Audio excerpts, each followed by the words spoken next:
Baik pemirsa Joko Bayu Channel, salam budaya untuk kita semua. Puji Tuhan bahwa pada sore hari ini saya bersama dengan kru Mas Owot dengan Mas Cepot boleh bisa bertemu dalam keadaan sehat walafiat dengan seorang tokoh teater Indonesia, salah satunya yaitu Bapak Gigo Anurogo. Mungkin kita sudah tahu Bapak Gigo. Selamat sore Pak Di Gigo. Selamat sore Mas Bayu. Terima kasih Pak Gigo. Jadi mungkin kita akan bincang-bincang lepas selama beberapa menit ke depan. Khususnya kita menjurus kepada seni pertunjukan teater Pak Gigo. Yang pertama mungkin saya ingin sampaikan terima kasih sekali lagi Pak Gigo, Pak Di Gigo yang telah menerima kami Joko Bayu Channel dalam wawancara YouTube ini. Nah, mungkin Bapak Gigo bisa mereview kembali tentang kenangan yang pernah Bapak Gigo lalui, terutama dalam perjalanan berteater dari mulai awal sampai mungkin dalam terakhir ini Pak Gigo. Monggo Pak Gigo.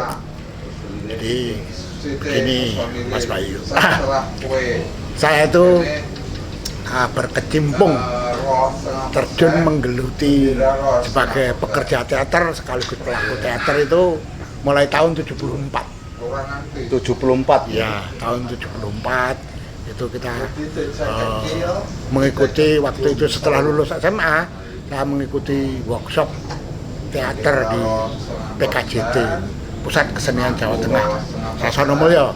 Sasonomulyo waktu itu Pak ya? Ya. Yang PKJT itu sekarang menjadi TBS. Oh iya. Nah, dulu tempatnya di dalam keraton itu di Sasonomulyo itu. Iya. Nah, saya mengikuti workshop itu, lalu kemudian mulai tertarik dengan teater itu. Terus, kok ya, nikmat banget berteater itu, enak gitu, seneng rasanya gitu. Oke, mulai itu saya mengikuti teater, dan kemudian karena sesuatu hal, karena pekerjaan, saya itu waktu itu di dikontrak sebagai penari. Saya basicnya yang awal itu penari Mas. Oh, basicnya penari ya. Iya. Itu di Midnight Clubnya Abul Hayat di Jalan Tunjungan itu. Surabaya. Ya. Oh, LCC itu namanya, Latin Iya, Quarter iya, itu iya. dulu, pimpinannya Abdul Hayat itu. Saya main sebagai mengisi acara di situ setiap Rabu malam, itu tari-tarian Jawa khususnya. Nah, tempat nginap saya karena saya manggrok di sana, nginap saya di Jalan Kebangseren itu, berkumpul dengan anak-anak kampung itu. Saya mengajak mereka untuk bermain teater itu. Tadinya mereka hanya semacam Karang Taruna itulah. Iya. Itu di Surabaya itu. Tahun 74 ya Pak Dit? Ya, 74. Saya ke Surabaya tahun 75, Mas. 75. Ya, 75 itu. Terus sama-sama dengan anak-anak kampung itu mendirikan teater Anggrek itu. Teater Anggrek itu panjenengan berdirikan di Surabaya berarti? Iya, di Surabaya. Anggar Remaja Kebangsaran, tadinya Karang Taruna. Oh, singkatannya itu. Iya. Berlatih teater bersama pentas berapa kali. Akhirnya di Surabaya itu kan banyak. Waktu itu ada lomba drama 5 kota. Iya, betul. Pak Lutfi Rahman itu waktu itu. Tahun 78 pertama kali mengikuti teater Anggrek itu kebetulan mendapat juara 3. Wah, akhirnya bersemangat anak-anak itu. Betul, lomba drama 5 kota itu dilakukan beberapa kali. Berapa kali? Pertama itu tahun 78, 77. Teater Anggrek ikut yang kedua itu tahun 78, kebetulan dapat juara 3. Terus akhirnya tadinya setiap tahun, mulai tahun 79 itu dirubah menjadi 2 tahun sekali. Oh iya. Jadi dari tahun 78 ke tahun 80. Ya. Tahun 80 itu Anggrek mendapat juara 1. Lomba drama 5 kota se-Jawa Timur nggak salah. Ya. Itu, ya. Ya, Gitu. betul. Saya 5 pernah. kota itu Surabaya, Lamongan, Sidoarjo. Betul. Terus dari situ Pak D, setelah di Surabaya itu panjenengan kembali ke Solo kembali ke Solo terus menggerakkan ikut grup teater. Ya, kembali ke Solo, kemudian saya mendirikan juga itu teater anggrek itu di Kampung Purwowardayan. Itu di mana Pak De? Di sebelah Permatan Panggung di Solo itu. Solo ya? Ya. Namanya masih teater anggrek? Ya, saya bikin namanya teater anggrek itu juga. Oh iya iya. Itu pemain-pemainnya itu anak-anak nakal itu loh. Iya iya iya. Kalau yang laki-laki ya dan di sini istilahnya gali ngono. Tapi sebenarnya anak-anak nakal itu. Anak-anak Orang yang sering dikumpulkan. mabuk itu. Iya, Kebetulan saya waktu itu masih sering minum bercampur dengan mereka. Tapi tetap saya salurkan menjadi kegiatan yang baik lah gitu. Saya ajak mereka bermain teater itu. Pak De waktu itu waktu sudah di Solo di teater anggrek itu panjenengan sendiri atau ada ngerangkul mungkin ada satu angkatan senior sampean? Nggak ada. Sendiri? Saya sendiri ya. Itu teater anggrek. Ya, itu. Setelah perjalanan dari teater anggrek itu kemana lagi Pak De itu? Yang sudah mulai aktif Setelah dari anggrek, pentas anggrek gitu. Waktu itu diberi fasilitas juga seperti TBS ini. Waktu itu TBJT itu untuk berpentas. Tahu kan? Wah, aktivitasnya terus berpentas di Dasanomulyo juga. Akhirnya ada anak-anak kampung gitu Sangkrah gitu. Sangkrah? Ya di Kampung Palugunan namanya. Itu juga kepengen. Saya suruh melatih di situ. Maksudnya Juga, buat grup teater baru? Iya, buat grup teater baru. Saya beri nama Teater Gong gitu waktu Teater itu. Gong ya. Ya, tapi ya namanya etosnya nggak seperti anak-anak Purwowardayan itu. Sekali pentas ya sudah Itu selesai. di kurun waktu itu grup teater di Solo Banyak. sudah ada Pak De ya? Ya banyak. Banyak. Teater banyak. Tahun berarti pertengahan Ya, tahun 80-an ya, itu. ya, betul. Itu banyak. Nah, akhirnya saya ketemu dengan teman-teman dari beberapa pimpinan-pimpinan dari beberapa grup itu Yang di Solo. yang di Solo. Yes, yes. Mereka sepakat berkumpul tahun 82. Nah, bulannya April semacam ini. 22 April tahun 82 kita sepakat berkumpul mendirikan TERA. Teater Surakarta. Teater Surakarta itu. Nah, ya itu. Setelah jonggol-jonggolnya sutradara Kumpul. dan beberapa banyak berkumpul, akhirnya banyak juga teater-teater yang tadinya banyak itu udah merata seperti teater kakinya Mas Deda, teater putihnya Mas Bambang. Selain teater Tera saat itu teater apa saja Pak De yang Pak De ingat? Banyak itu teater Manunggal itu. Teater Manunggal. Kemudian yang sama-sama dengan itu teater Gidak-Gidik. Oh, teater Gidak-Gidik itu berarti Lebih dulu. lahir sekitar era tahun 80-an. Ya 80-an, tapi lebih dulu 70 berapa begitu. Yang Mas Hanin Dawan yang apa? Nah, waktu itu belum Mas Adindawan masih jadi belum ikut main itu. Iya iya iya. Cuma Mas Bambang itu. Mas Bambang. Ya, pelatih dan sutradara. Bambang siapa, Pak De? Bambang Giarto. Pak Bambang. Oh, Mas Bambang Giato yang sampai saya sekarang masih ceritakan syuting tadi, itu ya. tadi ya. Oke. Itu Bambang itu membuat teater Gidak-Gidik. Seangkatan TERA itu ya teater Gidak-Gidik. Yang rontok setelah berkumpul menjadi TERA itu ya teater kaki. Teater Kemudian kaki. teater putih. Kemudian sarang teater jakat itu. Ya, ya. Nah, ada beberapa itu. Gitu. Akhirnya yang muncul ya TERA terus. Ya, setelah era Tera, kemudian panjenengan masih terus membuat grup teater atau mau gabung di teater yang mungkin lebih besar, Pak De? Waktu itu Enggak ya, saya ya TERA itu. Tera itu ya. Oh, gitu. Tahun 87 itu anak-anak sasdaya waktu itu Ya, UNS ya, ya. itu tertarik untuk membuat teater kampus gitu. Jadi di Solo itu awal teater kampus itu. Awal teater kampus itu dari era itu ya, Pak? Ya, meskipun pada tahun yang sama tapi bulan yang lebih dulu itu teater Peron.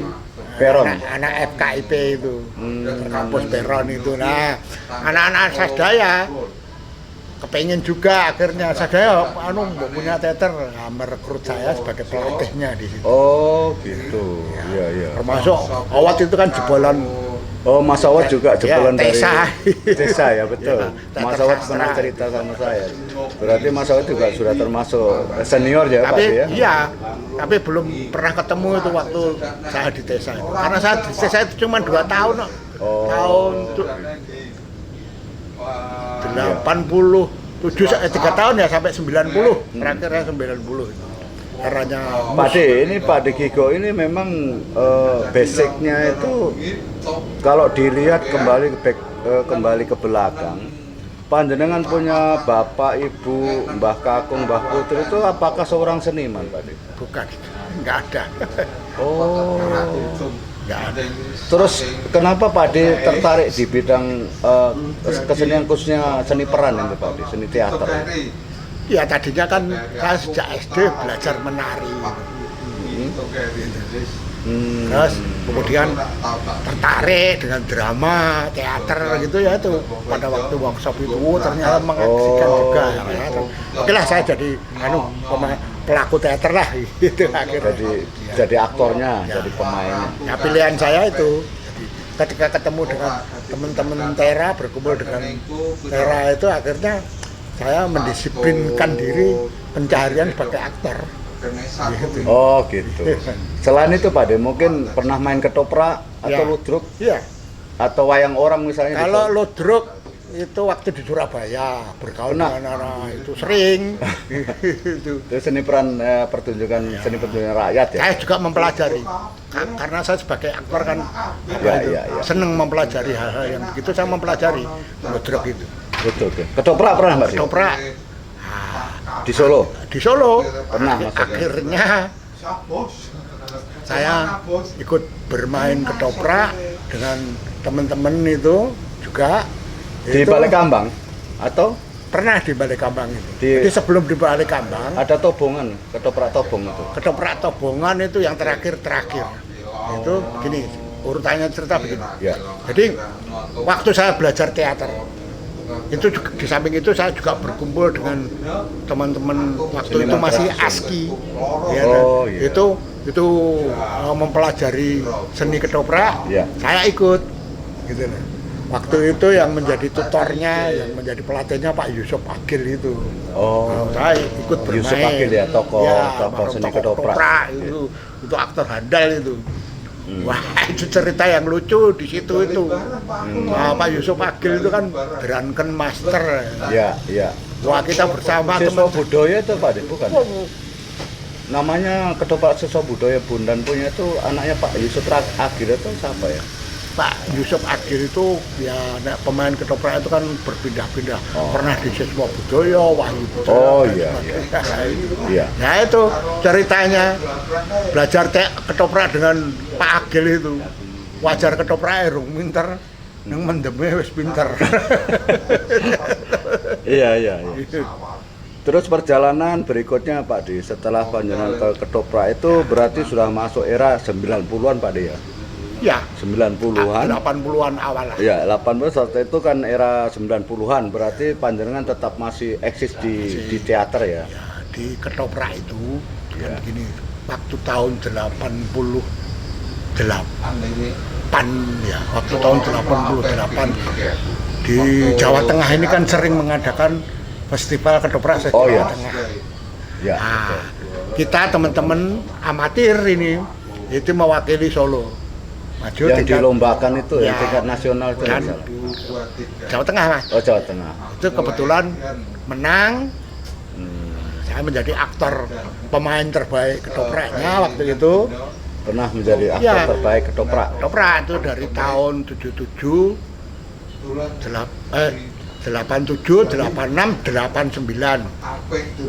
Itu 3 tahun berturut-turut akhirnya nggak boleh main. Nggak boleh main lagi. Iya itu. Nah diangkat jadi juri. Nah ceritanya pada waktu tahun 88 itu setelah saya menjadi pemain terbaik Festival Ketoprak Tiga Jawa Tengah itu, Pak Teguh mendirikan Ketoprak Sri Mulat. Pak Teguh Sri Mulat. Ya, itu mendirikan Ya. ketoprak, unit ketoprak namanya ketoprak Sri Mulat. Nah, saya direkrut itu. Untuk Menjadi pemainnya Pak ya, Teguh. Akhirnya menjadi pemain tobongan saya. Jadi ikut keliling. Ikut Waktu itu masih permanen. Oh, iya. Mainnya di Gilingan tuh, belum balik Kambang. Oh iya, iya. Ya, mainnya di Gilingan itu. Hmm. Main. Terus jadi permanen, terus keliling itu pernah itu merasakan ikut main truk badar itu.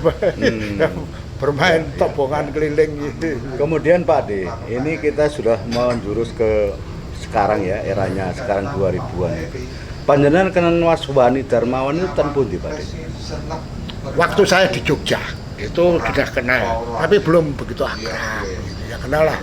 Pas acara event teater atau? Ya harian. Oh, gitu. gitu. Di teman-teman sering kumpul orang-orang teater. Terus ketemulah di gitu. situ. Ya, gitu. Kenal ini. Pak Diko dan waktu itu masih manggilnya Mas. Gitu. Ya, ya betul. Nah, kenal lama, akrab itu ya setelah proses bareng Panembahan Desa itu. Oh, Tapi berarti yang sudah sering sharing, ngerti. ya, ya, ya, ya.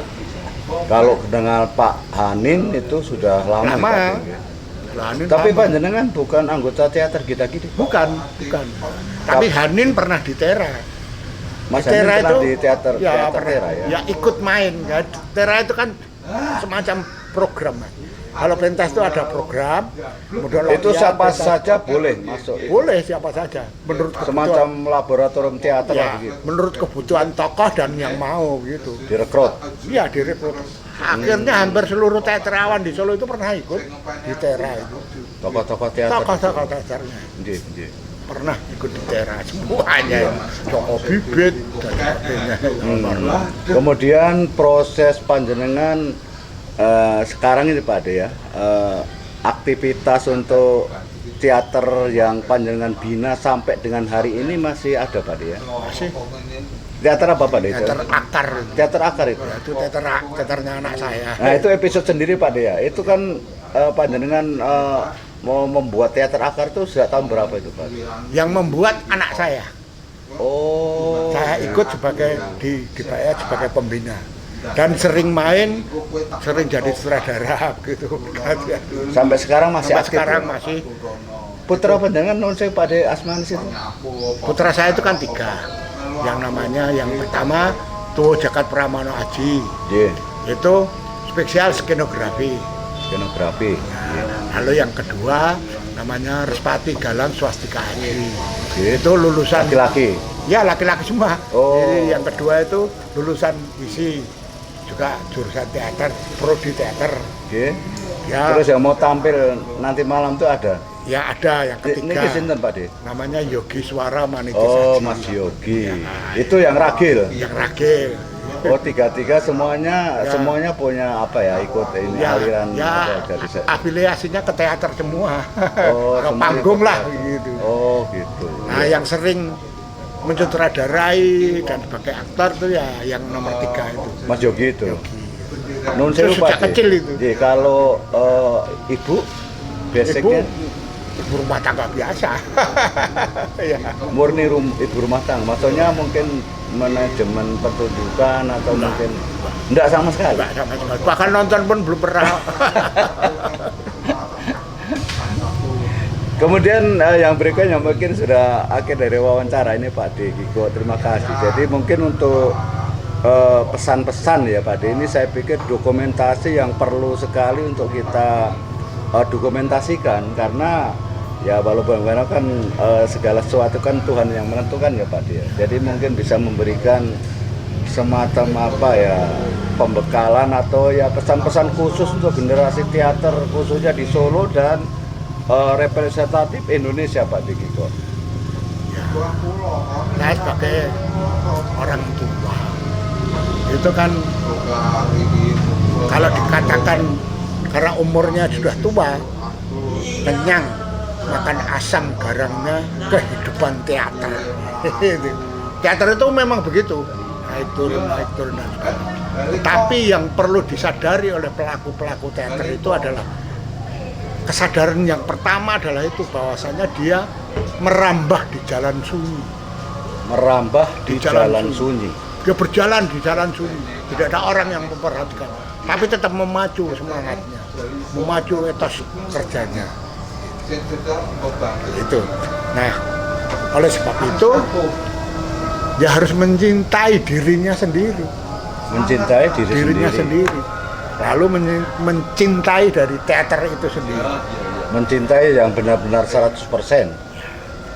Dan yang perlu diketahui, di teater itu yang paling utama sebenarnya adalah bukan mempelajari tentang teknik bermain teater, tetapi implementasinya terhadap kehidupan.